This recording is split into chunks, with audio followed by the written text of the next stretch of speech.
Friends, నేను మీ సాయి మల్లేష్ని మాడుతున్నాను. ముందుగా మా ఛానల్ సబ్స్క్రైబ్ చేసి లైక్ చేసి షేర్ చేయండి. అదేవిధంగా హైదరాబాద్లో కానీ హైదరాబాద్ పరిసర ప్రాంతాల్లో కానీ స్థలం కొనాలనుకున్నా అమ్మాలనుకున్నా ఇందులో ఉన్న కాంటాక్ట్ నెంబర్ని సంప్రదించగలరు. ఓకే ఫ్రెండ్స్, ఈరోజు వార్తల్లోని ముఖ్యాంశాలు తెలుసుకుందాం. వెలుగు దినపత్రిక ప్రొఫెసర్ జయశంకరే తెలంగాణ జాతిపిత, V6 వెలుగు తెలంగాణ జాతిపితను ప్రకటించే అవకాశం ఉందా? ఒకవేళ ఉంటే మీ మనసులో ఎవరున్నారు?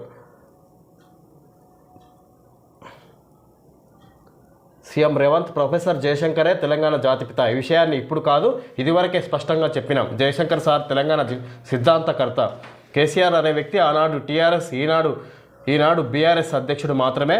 కేసీఆర్ ఉద్యమం ముసుగులో పార్టీని విస్తరించుకుంటూ అధికారం చేపట్టిండు, ఆస్తులు సంపాదించుకుంటూ. కేసీఆరే చెప్పిండు బీఆర్ఎస్ పక్కా పొలిటికల్ పార్టీ అని, తాను పక్కా పొలిటీషియన్ అని. కేసీఆర్కు తెలంగాణ సమాజానికి ఎలాంటి సంబంధం లేదు అని.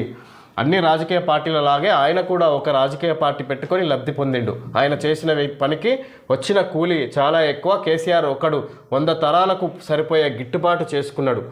తెలంగాణ జాతిపిత ప్రొఫెసర్ జయశంకరే, ఎవరికి అనుమానం అక్కర్లేదు.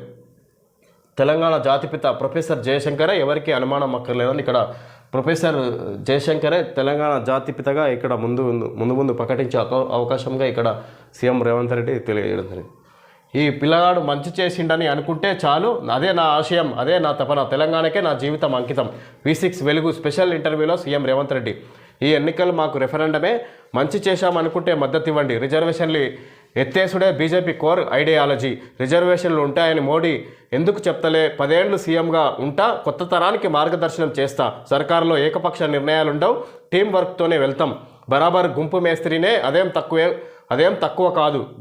కేసీఆర్ లెక్క పోలీసుల్ని వాడే చిల్లర పనులు ఆయన రాష్ట్రాన్ని ఆగం చేసి నీళ్లు నిధులు లేని తెలంగాణను మాకు ఇచ్చిండు. 10 ఏళ్ళు అంబేద్కర్కు కేసీఆర్ దండేయలే, దండం పెట్టలే. ఇప్పుడు జపం చేస్తున్నాడు. నా బిడ్డ పెండ్లికి నన్ను జైల్లో పెడితే ఇప్పుడు ఆయన బిడ్డే జైల్లో ఉంది. రాష్ట్ర అభివృద్ధికి కేసీఆర్ మంచి సలహాలు ఇస్తానంటే ఇంటికెళ్ళి కలుస్తా. ఇక్కడ V6 ఇంటర్వ్యూలో ముఖ్యంగా రేవంత్ రెడ్డి ఇంటర్వ్యూ ఇవ్వడం జరిగింది. ఆయన మొత్తం రాజకీయంగా క్లుప్తంగా వివరించారు అని తెలుసుకోవచ్చు. రాష్ట్రాన్ని అభివృద్ధి చేసి కాపాడే జిమ్మెదారి ప్రజలు తమకు ఇచ్చారని, వాళ్ళ నమ్మకాన్ని నిలబెడతానని సీఎం రేవంత్ రెడ్డి అన్నారు. తన జీవితం తెలంగాణకి అంకితమే అని తెలిపాడు. ఈ పిల్లగాడు మంచి చేసిందని జనం నుంచి అనిపించుకుంటే చాలు, అదే నా ఆశయం, అదే నా తపన అని చెప్పారు. కేసీఆర్ మంచి సలహాలు ఇస్తానంటే ఇంటికెళ్ళి ఆయనను కలుస్తానని, తనకు ఎలాంటి భేషజాలు లేవని స్పష్టం చేశారు. 10 ఏళ్ల హయాంలో కేసీఆర్ చేసిన తప్పులను, విధ్వంసాన్ని సెట్ చేయడానికి తాము రోజుకు 18 గంటలు పనిచేయాల్సి వస్తుందన్నదని, ఒక్కోసారి నిద్ర కూడా పట్టడం లేదన్నారు.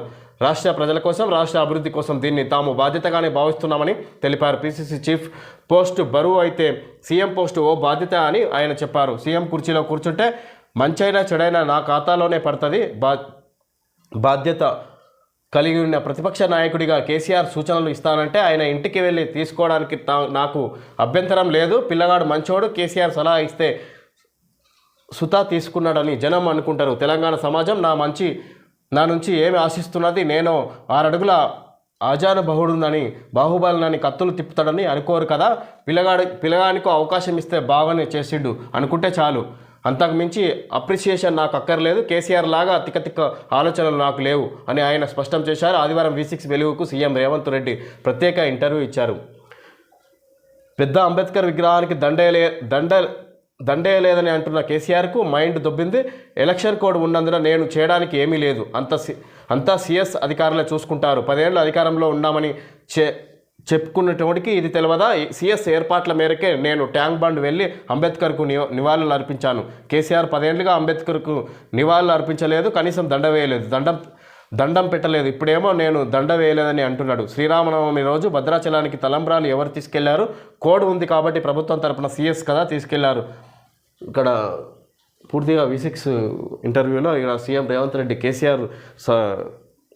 సీఎం రేవంత్ రెడ్డి వివరంగా రాజకీయానికి సంబంధించిన సమాచారం ఇవ్వడం జరిగింది. ఈ విధంగా కేసీఆర్ చేస్తున్న విమర్శలను కూడా ఇక్కడ ఆయన సవివరంగా ఎక్స్ప్లెయిన్ చేశారు. నాకు రాజకీయంగా సలహాలు ఇస్తానంటే కేసీఆర్ ఇంటికి వెళ్ళి కూడా సలహా తీసుకుంటా అన్నట్టుగా ఇక్కడ వివరించారు. అదేవిధంగా అంబేద్కర్ ఇప్పుడు ఎలక్షన్ వచ్చిన 10 ఏళ్ళు రాజకీయంలో ప్రభుత్వంలో ఉన్న కేసీఆర్ అంబేద్కర్కు దండం పెట్టలేదు, ఇప్పుడేమో అంబేద్కర్ జపం పడుతున్నాడు అన్నట్టుగా ఇక్కడ రేవంత్ రెడ్డి కేసీఆర్ను ఉద్దేశించి మాట్లాడడం జరిగింది. అదేవిధంగా ఎలక్షన్ కోడ్ ఉన్న సందర్భంగా అంబేద్కర్ విగ్రహానికి నివాళులు అర్పించలేదు జయంతి రోజు.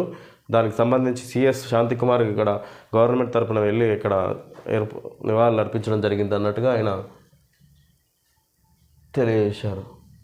విచారణలో తేలితే యాక్షన్, కాళేశ్వరం కరెంటు కొనుగోళ్లు, ఫోన్ ట్యాపింగ్ వ్యవహారాల్లో అధికారులపైన యాక్షన్. సూత్రధారులపై ఏమైనా ఉంటుందా? ఫోన్ ట్యాపింగ్ వ్యవహారాల్లో అధికారులపైనైనా యాక్షన్, సూత్రధారులపై ఏమైనా ఉంటుందా? విచారణ మధ్యలో ఉంది. ఎవరిపై యాక్షన్ అనేది విచారణ తర్వాత తేలుతుంది. ఏదైనా చేస్తే ఉద్దేశపూర్వకంగా ఇరికిస్తున్నట్లు ప్రచారం జరుగుతుంది. విచారణ కోసం అవసరమైన వాళ్ళను మాత్రమే కస్టడీలోకి తీసుకుంటున్నారు. వచ్చే అసెంబ్లీ నెక్స్ట్ సెషన్ నాటికల్లా అన్నీ బయట పెడతాం. జూన్ 4 వరకు ఎలక్షన్ కోడ్ ఉంది. అప్పటి వరకు నేను అధికారులతో సమీక్ష చేయలేదు. వాళ్ళ నుంచి రిపోర్ట్లు వచ్చే వరకు అసలు ఏం జరిగిందో నేను ప్రజలకు చెప్పలేను. రుణమాఫీపై మీ యాక్షన్ ప్లాన్ ఏమిటి? దీనికి సంబంధించి ఫైనాన్షియల్ రోడ్ మ్యాప్ ఏముంది? 2014లో 16,000 కోట్ల మిగులు బడ్జెట్తో రాష్ట్రాన్ని కేసీఆర్కు అప్పగించారు. కానీ ఆయన 7 లక్షల కోట్ల అప్పు మిగిల్చి లోటు బడ్జెట్తో మాకు రాష్ట్రాన్ని అప్పగించి వెళ్ళిండు. నాగార్జున సాగర్, శ్రీశైలం, ఎస్ఆర్ఎస్పి, జూరాల ఇలా రిజర్వాయర్లలో నీటి నిల్వలపై కూడా తప్పుడు లెక్కలే చెప్తుండు. నీళ్లు లేవు, నిధులు లేవు, రెండింటిని ఊడ్చి ఎండబెట్టి ఆరబెట్టిండు. మేము అప్పులు వడ్డీలకే 27,000 కోట్లు కట్టినాం. జీతాలు ఇచ్చినాం, పెన్షన్లు ఇచ్చినాం, రైతు బంధు ఇచ్చినాం, 30,000 ఉద్యోగాలు ఇచ్చినాం. అన్ని శాఖలను సమన్వయం చేసినాం. ప్లాన్ ప్రకారం రాష్ట్ర ఆదాయాన్ని పెంచుకుంటూ పోతున్నాం. ఈ ఫైనాన్షియల్ ఇయర్లో ఓటాన్ అకౌంట్ బడ్జెట్ పెట్టుకున్నాం. జూన్లో ఫుల్ బడ్జెట్ పెడతాం. కేంద్రం నుంచి ఎన్ని నిధులు వస్తాయి, రాష్ట్ర ఆదాయం ఎంత చూసుకుంటున్నాం. అప్పు తీసుకునే వెసులుబాటు ఉంది. రైతులపై 30,000 కోట్ల నుంచి 31,000 కోట్ల వరకు రుణం ఉన్నదని ప్రాథమిక అంచనా. రైతులు బ్యాంకుల నుంచి తీసుకున్న లోన్లను ప్రభుత్వమే పూచీకత్తు ఇచ్చి విడతల వారీగా చెల్లిస్తుంది. 70 లక్షల మంది రైతులకు 30,000 కోట్ల రుణమాఫీ చేసేందుకు ప్రయత్నం చేస్తామంటే టైం ఇవ్వకుంటే ఎలా? జూబ్లీహిల్స్ పెద్దమ్మ గుడి సాక్షిగా చెబుతున్నా ఆగస్టు 15 వరకు రుణమాఫీ చేస్తా. ఇది మా ప్రభుత్వ గ్యారంటీ.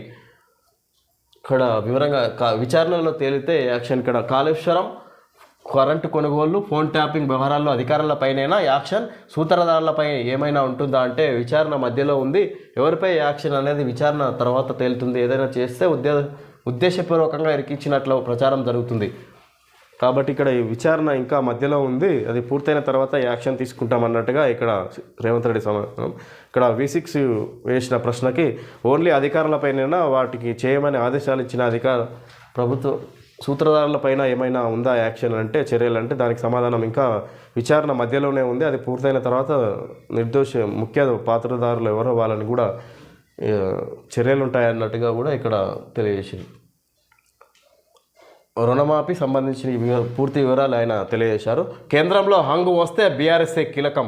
14-15 సీట్లు గెలిస్తే పేగులు తెగేదాకా కొట్లాడతాం. కేసీఆర్ మన బతుకులు బాగుపడాలంటే పార్టీ గెలవాలి. కాంగ్రెస్ హామీల గురించి మాట్లాడితే జైల్లో వేస్తాడట. కేసీఆర్ జైల్లోకి భయపడితే తెలంగాణ వచ్చేదా? కడియం బీఆర్ఎస్కు ద్రోహం చేసిండు. 3 నెలల్లోనే బై ఎలక్షన్ వస్తుంది. హనుమకొండలో బీఆర్ఎస్ చీఫ్.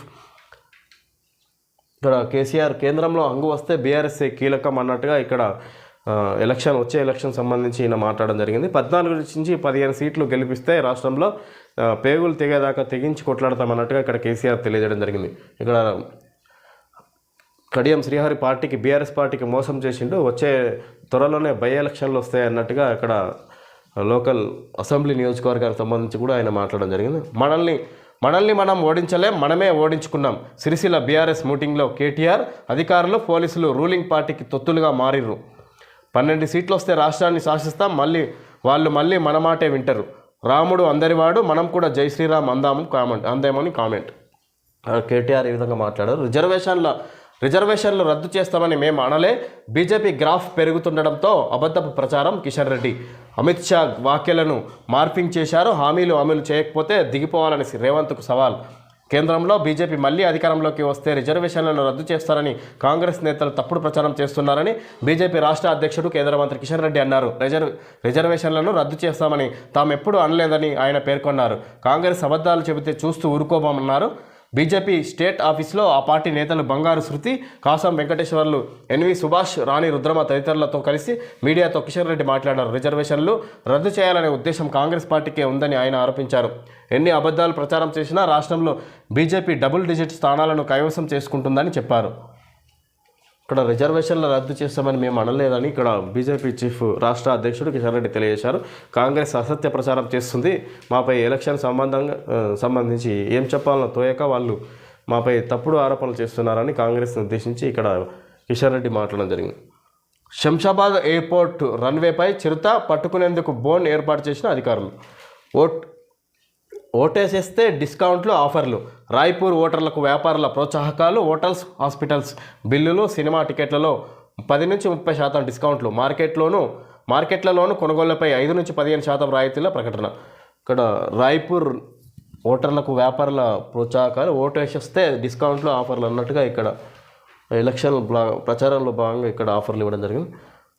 గ్రాడ్యుయేట్స్ ఎమ్మెల్సీపై పార్టీల ఫోకస్. 13 జిల్లాల్లో కోలాహలం. కాంగ్రెస్ నుంచి బరిలో తీర్మార్ మల్లన్న, బీఆర్ఎస్లో ఏనుగుల రాకేష్ రెడ్డి, సుందర్రాజ్ యాదవ్ మధ్య పోటీ. బీజేపీ నుంచి రేసులో ప్రకాష్ రెడ్డి, ప్రేమేందర్ రెడ్డి, శ్రీచరణ్. ఇక్కడ బీజేపీ నుంచి ఇంకా కన్ఫర్మ్ కాలేదు, రేసులో 3 ఉన్నట్టు ఇక్కడ సమాచారం.